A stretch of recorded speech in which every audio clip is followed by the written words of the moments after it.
was my husband's 70th birthday, so some friends took us away for a weekend, and we were getting ready to go out for dinner, and I went to have a shower, and I was reaching for the handle, and I slipped, and I went down on my knee. Anything of it. That was that. Went out to dinner. The next day, when I got dressed, my husband went, "Oh," he said, "look at your knee," and there was this huge bruise. And I went, "Oh yeah, I slipped in the shower." I said, "It'll be fine." Well, it wasn't fine. It got really painful as the day went on, and it kept me awake at night. The next day, I couldn't really walk on it. It was just really painful. But I just assumed it was bruised and it would heal. It didn't, and I just started a new job in a school where I have to walk around collecting children and whatever. So I was limping. It was horrible. And so in the end I went to the doctors and they sent me to the hospital to check that I hadn't had to have an x-ray on it. There were no fractures or anything. And they said, "We'll put you down for physiotherapy, you don't have to wait for it." But it just got worse. I couldn't go anywhere, I couldn't climb stairs, I had to cancel lots of social things that we had lined up in London. But I was getting very concerned because we'd saved for years for this once in a lifetime holiday to Canada. A lot of walking, a lot of travelling, and it was to mark our 45th wedding anniversaries and Nick's 70th birthday. So I got really worried and I contacted a friend of mine who's a GP. I haven't seen her for a while, but we've been friends for years. And I told her, and she said, "Oh no, Helen, just straight to WDC, go there." She said, "They're amazing there, go now." So we can get that sorted out. So I phoned, and when I came in I felt very apprehensive because I wasn't sure what I was going to learn about what have I done to my knee. And I've got a lot of plans for my future, and I think if I've done something really serious and I'm going to have crutches or so, there was a lot of anxiety, and I don't do anxiety, but there was a lot of anxiety around what have I actually done. So that's how I arrived. So I needed someone to tell me what was going on, what should I do, what do I need. I wasn't getting anything from the GP, or it was just you've just got to wait until you get an appointment. Didn't offer anything. It took 6 months for my first appointment to come through, by which time I was finished here and I was off and running and everything's great, thank you very much. So imagine being in, I really felt people that had to wait for so long. Couldn't access privately and have to wait that length of time in pain. Yes. I've had to have physio in the past because I had a car accident and all sorts of things years gone by. And yeah, they've been good, it's been helpful. The difference for me was extraordinary. So I met you, and you just took the time to get to know who I was. You really wanted to know what I was like as a person, what my lifestyle was like. Then you asked about the fall, and then you examined my knee. But it wasn't just the fact that you were examining it, you were explaining every little bit. This, this, and that's because, and this, and I love to know things. So to have that and have an understanding, I wouldn't have remembered it to go out and tell my husband or anything. Oh no, Freddy could tell me about it. But in the moment, I needed to know what was going on. That put my mind at rest. But this is someone who really, really knows your body and what they're talking about. But I found it quite emotional because not only was your knowledge, I learned things that I'd never even heard of before, but it was the kindness, it was the empathy, it was the gentleness, even when you had to do things that were painful. I felt safe.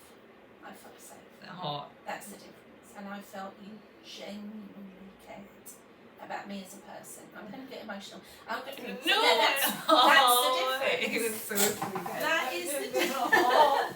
That's the difference. I wasn't just a patient coming in for treatment. Being in pain and have somebody that not only knows what they're doing, but genuinely wants the best for you is, and I'm not saying that other professionals, in the NHS hospitals don't care. I'm not saying that at all, but I've never experienced that. I've had physio in the past for things, I've had massages, I've had chiropractic treatments and over the years, and they've been great. So I've really got a lot from all of those experiences, but this is on another level. Oh. So yeah, I did, because every time it was painful, I thought, but I'm another step nearer to getting there.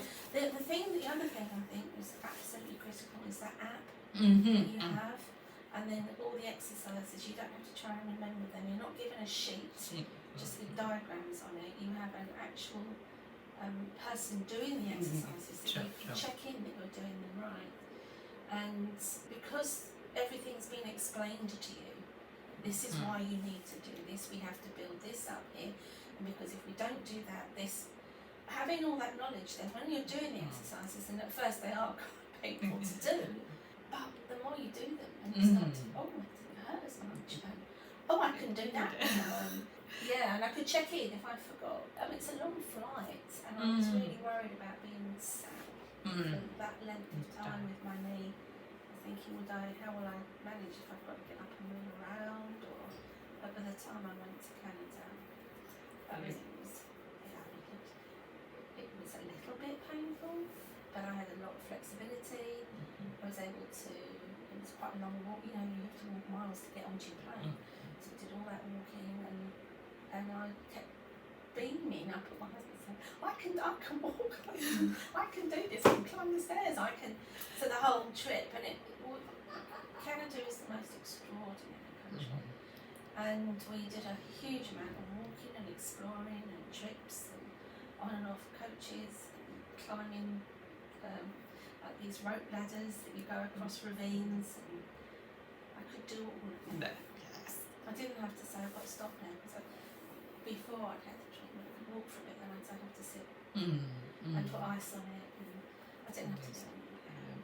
Absolutely, you have to come to your point. I think I was having 2 a week to start with, wasn't I? You have to do your exercises. I had some days when I didn't do them, and I was actually quite cross with myself. When you're busy and it's sort of 9 o'clock at night and you think, I'll do them tomorrow. But no, I was so determined. You have to want the best for yourself. If someone's investing that much time and energy into helping you, then you have to do your bit too. You can't just be a passive part of that. And I just got so excited. The pain was lessening and lessening. It's like, oh, I'm going to get recovered from this. It's going to recover. But I think that holiday was everything and more that we had hoped for. And I got very emotional on our, I'm going to do it now. The last night, when we had this wonderful meal, and I said to Nick, I've managed to do that holiday. What would it be like if I hadn't? What would I have missed?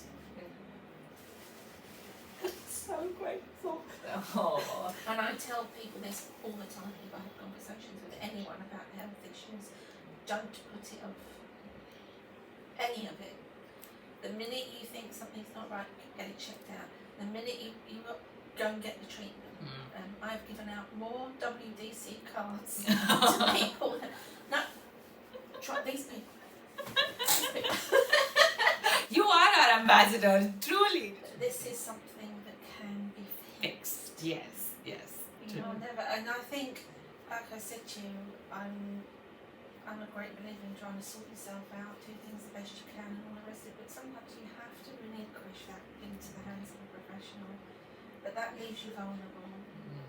As I think sometimes people are put off from going to see someone. They might feel embarrassed or awkward talking about their body or how they look or how they feel, and to be welcomed as you are here. It doesn't matter who's on reception.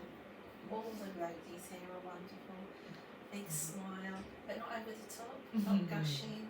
There's a fine line to draw there. And what it is, the word I would say about everyone I've met here is authenticity. Everyone cares about what they do. You obviously all work as a team, but you don't say things for effect.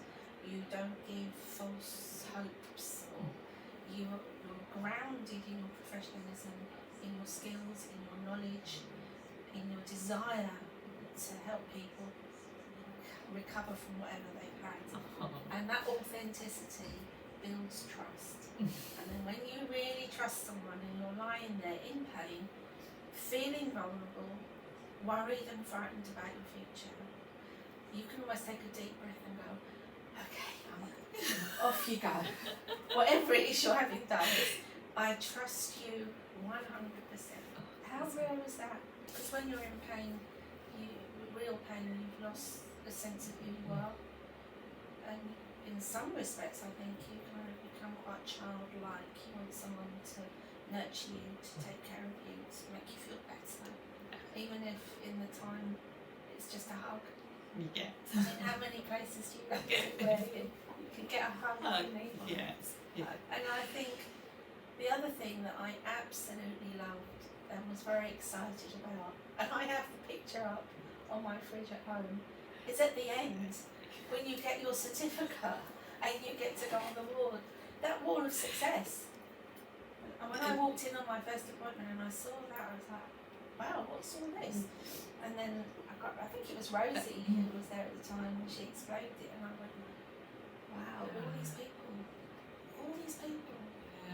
So yeah, it's everything about this place. Well, again, because on your first one you were very apprehensive, and I was taken into the studio. I was like, oh wow, what am I going to be doing in here? But that was the other thing that I've never experienced or heard anybody else ever talk about. And I've had friends who've gone privately to other organisations. But I was here an hour assessing everything. So walk up and down here, do this, do that, and it was showing me back again. And then I learned about my posture. Yes. I learned that I was walking with my feet turned out. I didn't know that. Yes. And the weight shift that And the you weight did. shift, yeah, all of that. Yes. Whereas I didn't do Do that. that. Yeah. And not only that, I'd check other people's feet and I think, oh, not with your feet. Correct. That's so good. Yeah, even down to advice about what shoes to wear. Mm-hmm. You know, don't wear those trainers, but I've got these. Yes. Because of the support. And, yeah, so I thought that was extraordinary. My first appointment, I thought we might do 15, 20 minutes, and then, but so when I had to get onto the couch, but it was just to, can you do this? What does this happen? How does this feel? Just checking everything. So that was very inspiring. And then to watch yourself. What was this wall card doing? It's dark. I've said things to you along the way, but to have time to reflect on that whole journey. And it's the fact that even I haven't been here for a bit, every time if I like I've come with my son on, my husband, because we prefer the entire family, it's that the minute you walk in you feel it was only last week. It's like, oh, I'm here. And that is rare. So the people are extraordinary, the care you get is beyond anything that I've ever experienced, and I could not recommend WDC either. But even so, over the weekend, because the weather was so lovely, we did a lot of walking. We went out different places every day, and as I'm walking and I'm climbing stairs and I'm walking here and up and down and through woods, I just shut my eyes and take a moment. I just thank you. I will never not be grateful because I've got my life back.